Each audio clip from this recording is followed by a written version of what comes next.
Have you ever looked at your bank account and wondered if you accidentally signed up for a subscription service called Broke Life Premium? You know the feeling. You work hard, you think you are being responsible with money, yet somehow that magical six-figure savings goal feels about as attainable as becoming a professional unicorn trainer. Well, here is the thing that might surprise you. Reaching your first $100,000 is not just some fantasy reserved for trust fund babies and crypto millionaires who got lucky buying Dogecoin with their lunch money. The truth is, once you understand the psychology behind wealth building and implement the right strategies, that first $100,000 can happen faster than you think. And here is what is really wild about this milestone. It is not just another number in your account. It is the point where your money starts working harder than your cousin who posts motivational quotes on LinkedIn every morning. Once you hit that mark, compound interest becomes your best friend, and the next $100,000 comes significantly quicker. If you are serious about transforming your financial future and you want practical strategies that actually work, what I am about to share could be the difference between retiring comfortably and eating ramen noodles in your 70s. Most people approach saving money like they approach going to the gym on January 1st. They have great intentions. They might even start strong, but then life happens. Motivation fades, and before they know it, they are back to their old habits, wondering why they cannot make progress. The problem is not willpower. It is that they are fighting an uphill battle without the right tools and strategies. Think about it this way. If you were trying to fill up a bucket, but that bucket had holes in the bottom, you could pour water in there all day long and still end up with nothing. That is exactly what happens to most people with their money. They work hard to earn it, but they have not plugged the leaks in their financial bucket. They have not optimized their systems.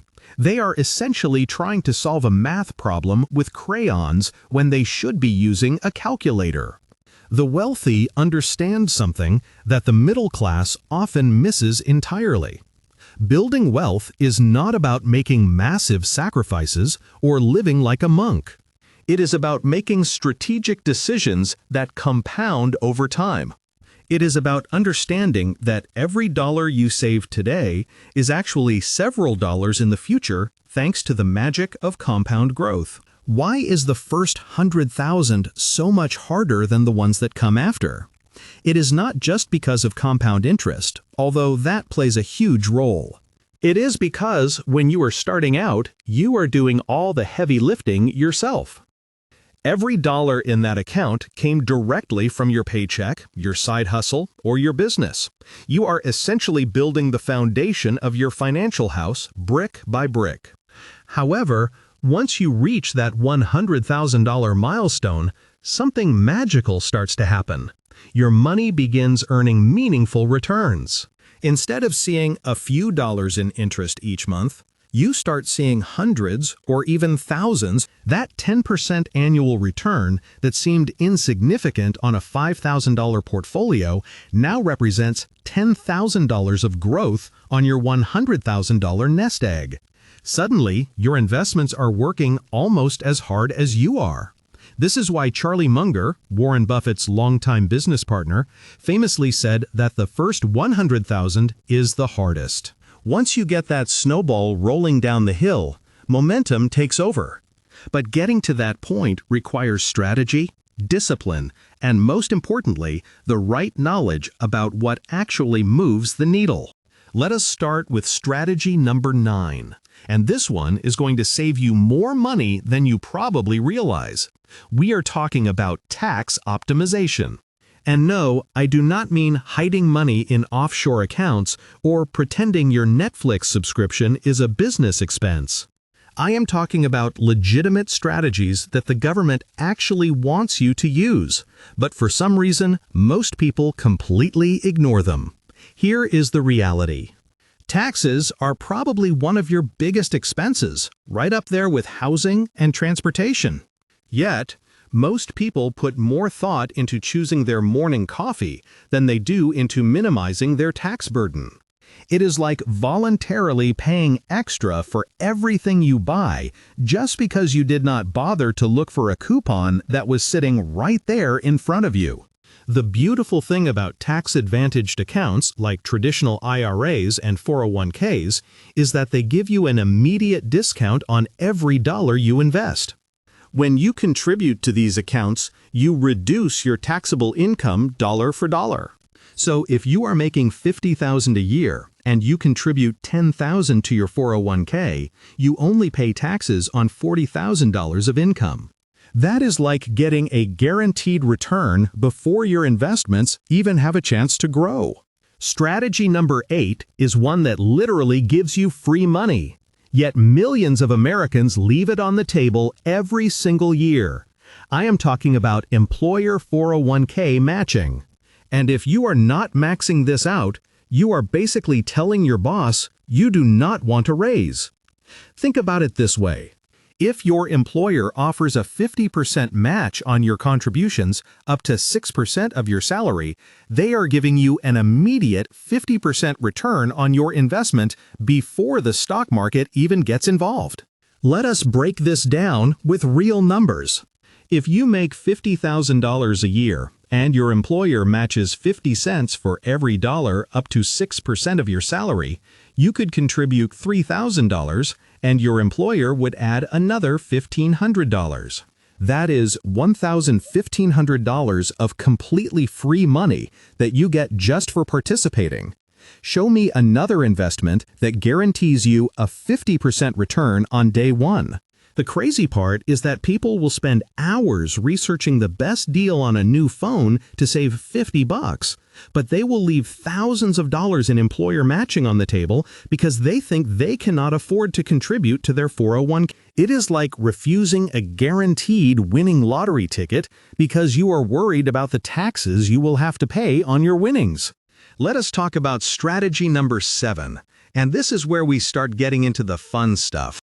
I am talking about creating additional income streams that are specifically earmarked for investing.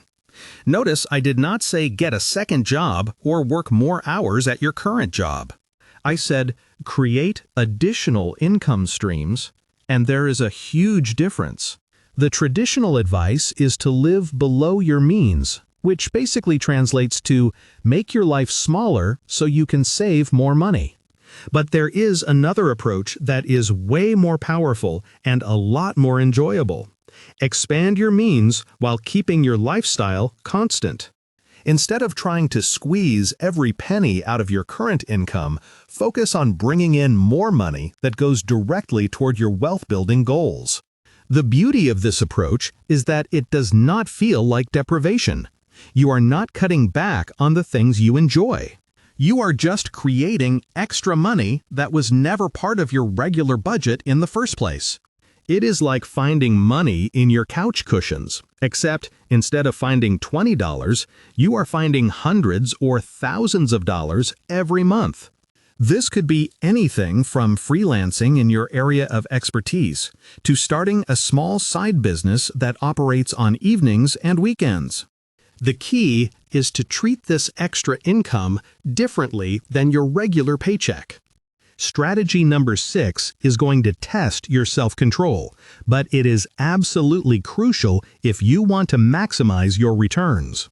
I am talking about reinvesting every single dividend that comes your way instead of spending it on something fun.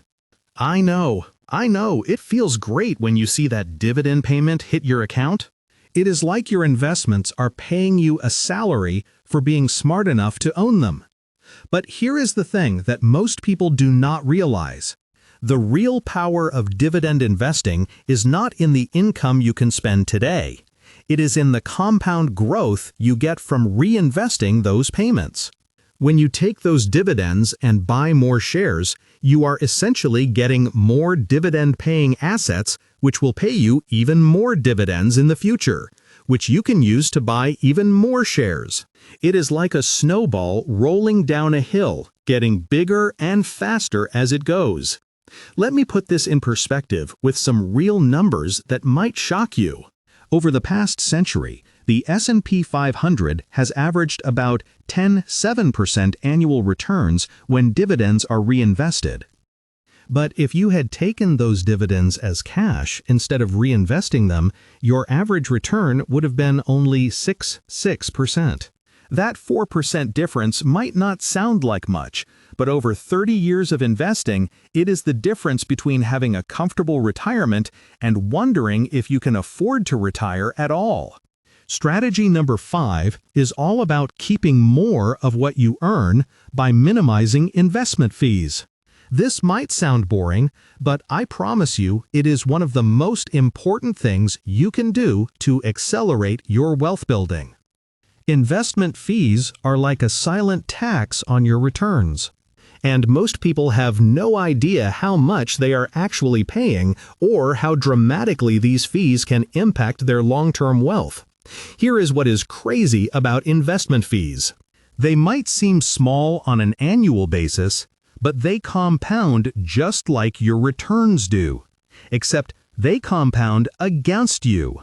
A fund that charges a 1% annual fee versus a fund that charges 0.1% might not seem like a big deal, but over 30 years, that extra 0.9% in fees can cost you hundreds of thousands of dollars in lost returns. The good news is that in today's market, you do not have to pay high fees to get excellent investment options. Index funds that track the S&P 500 are basically identical products regardless of which company offers them, so there is no reason to pay more for the same thing. It is like choosing between two identical cars where one costs $30,000 and the other costs $35,000. Why would you pay more for the exact same product? When you are building your first $100,000, every dollar counts. And every dollar you save on fees is a dollar that can compound and grow over time. Strategy number 4 is going to challenge everything you have been told about being a smart investor, but trust me on this one. I am talking about resisting the urge to constantly buy and sell your investments based on market movements. I know it sounds counterintuitive because we are surrounded by financial news that makes it seem like successful investing is all about timing the market perfectly, but that is complete nonsense. Here is the reality that nobody wants to admit. Trying to time the market is like trying to predict which elevator will arrive first in a busy office building. You might get lucky once or twice, but over time, you are just going to end up frustrated and probably worse off than if you had just pressed the button and waited patiently. The data on this is crystal clear. The average investor who tries to time the market consistently underperforms the market itself by several percentage points annually. Think about what happens when you try to be clever with your investments. The market drops 10%, and suddenly you are convinced this is the beginning of the next Great Depression. You sell everything, feeling smart for limiting your losses. Then the market recovers and goes up 20%. But you are still sitting in cash, waiting for the right time to get back in. By the time you finally convince yourself it is safe to invest again, you have missed most of the recovery. Strategy number 3 is where we talk about actually choosing the right investments. And this is where most people either overthink it to death or do not think about it at all. Both approaches will cost you serious money. On one hand, you have got people who spend hours researching individual stocks, trying to find the next Amazon or Apple, usually ending up with a portfolio that looks like they threw darts at the financial section of a newspaper. On the other hand, you have got people who just put their money wherever their buddy at work told them to, or worse, they leave it sitting in a savings account, earning basically nothing. Here is the truth about investment selection. When you are starting out, your goal should be solid, consistent growth, not hitting home runs. You are not trying to get rich quick. You are trying to get rich for sure. The best way to do this is by investing in broad market index funds, particularly those that track the S&P 500. This gives you ownership in about 500 of the largest, most successful companies in America, all in one simple investment. Think about what this means. When you buy an S&P 500 index fund, you own a piece of Apple, Microsoft, Amazon, Google, and hundreds of other companies that are making money hand over fist. These are not speculative bets on the next big thing. These are established businesses with proven track records of creating wealth for their shareholders. Strategy number 2 is probably the most important one on this entire list, and it is the one that separates people who build real wealth from people who stay stuck in the financial hamster wheel forever. I am talking about avoiding lifestyle inflation. And this is where most people completely sabotage their financial future without even realizing it. Here is how this trap works. You start your career making, let us say, $40,000 a year. You live in a modest apartment, drive a used car, and eat a lot of pasta because that is what you can afford. Then you get a promotion, and suddenly you are making $50,000. Instead of saving that extra $10,000, you decide you deserve a nicer apartment because you have worked hard for this raise. Then you get another raise to $60,000, and now you deserve a nicer car. Before you know it, you are making twice as much as when you started, but you are still living paycheck to paycheck. The wealthy understand something that most people miss entirely. Your lifestyle should be based on what you want your life to look like, not on what you happen to be earning at the moment. Every time your income increases, you have a choice. You can either inflate your lifestyle to match your new income, or you can maintain your current lifestyle and invest the difference. And now we have reached strategy number 1, the big one I have been teasing throughout this entire video. This is the strategy that can free up more money in your budget than any other single change you can make, and most people are completely ignoring it. I am talking about optimizing your housing costs. And yes, this might require you to make some decisions that go against conventional wisdom. Here is the brutal truth that nobody wants to talk about. If you are spending more than 30% of your income on housing, you are making it nearly impossible to build wealth quickly. For most people, housing is by far their largest expense. When you add up rent or mortgage, utilities, insurance, and maintenance, it often eats up 40, 50, or even 60% of their monthly income. At that point, you are essentially working just to keep a roof over your head. But here is what is interesting about housing costs. They are often the most flexible part of your budget, even though people treat them like they are set in stone. You might think you need to live in a certain area or have a certain amount of space, but those are often lifestyle choices rather than actual necessities. This could mean getting roommates to split the cost, moving to a less expensive area, or even exploring house hacking strategies, where you buy a small multi-unit property and live in one unit while renting out the others. The numbers on optimizing housing costs are absolutely staggering.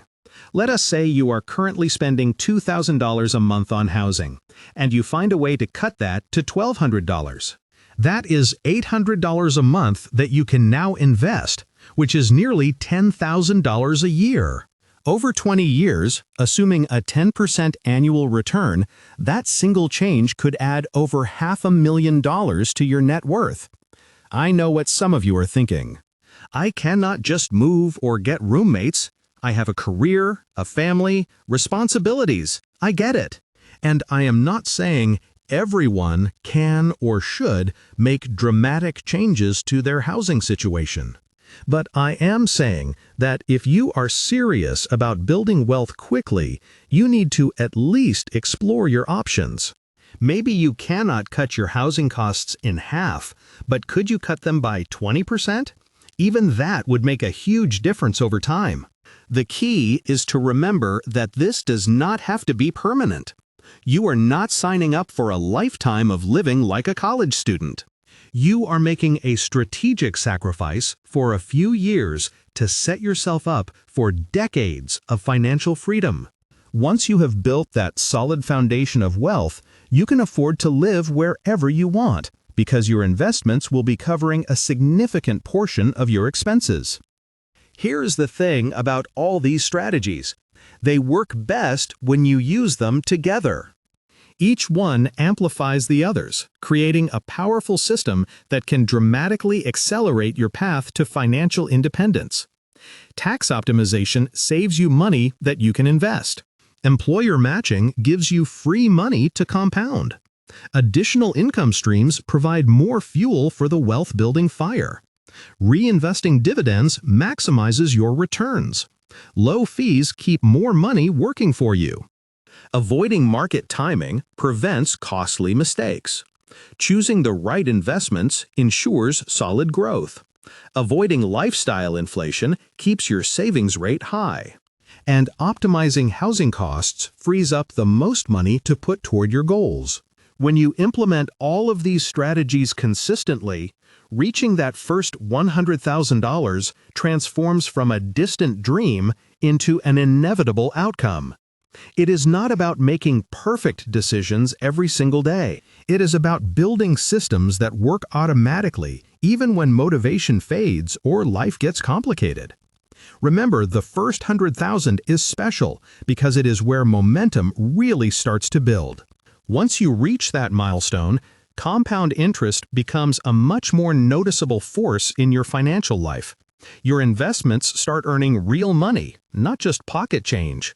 That is when building wealth starts to feel less like pushing a boulder up a hill and more like riding a wave. The path to financial independence is not complicated, but it does require patience, consistency, and the willingness to make some unconventional choices. Most people will continue to live paycheck to paycheck, spending everything they earn and hoping that somehow, someday, their financial situation will magically improve. But you have the knowledge and the tools to write a different story. Your future self is counting on the decisions you make today. Every dollar you save and invest now is a gift to that person you will become in 10, 20, or 30 years. The question is, what kind of gift are you going to give? The first $100,000 is not just about the money. It is about proving to yourself that you can take control of your financial destiny. It is about building the habits and systems that will serve you for the rest of your life. It is about joining the small percentage of people who understand that wealth building is not about luck or inheritance or having the perfect job. It is about making smart decisions consistently over time. When you reach that milestone, something changes inside you. You start to see money differently. You start to think like an investor rather than just an earner and spender. You begin to understand the true power of compound interest and time. And most importantly, you realize that if you can build your first $100,000, you can build your second, third, and beyond. So here is what I want you to do right now, today, before you close this video and get distracted by something else. Pick one strategy from this list and commit to implementing it within the next 48 hours. Just one. Do not try to overhaul your entire financial life overnight. That is a recipe for overwhelm and eventual failure. Pick the strategy that resonates most with you or the one that you think will have the biggest impact on your situation. Maybe it is setting up automatic contributions to your 401k to capture that employer match. Maybe it is opening a low-cost index fund account and setting up automatic monthly investments. Maybe it is having an honest conversation with yourself about your housing costs and what changes might be possible. Whatever it is, take action while you are motivated and while the information is fresh in your mind. The difference between people who build wealth and people who just dream about it is action. Knowledge without action is just entertainment. You can watch every financial video on the internet, read every book about investing, and follow every money guru on social media. But if you do not take concrete steps to implement what you learn, nothing will change. Your financial future is not determined by your current circumstances, your past mistakes, or even your current income. It is determined by the decisions you make starting today. The clock is ticking, and every day you delay is a day that compound interest is not working in your favor. But the good news is that today can be day one of your journey to financial independence. Make it count. My name is Finn, and I help people understand how small financial decisions can create massive long-term results. If you're interested in building real wealth, make sure to subscribe to the channel and hit the like button if this information helps you.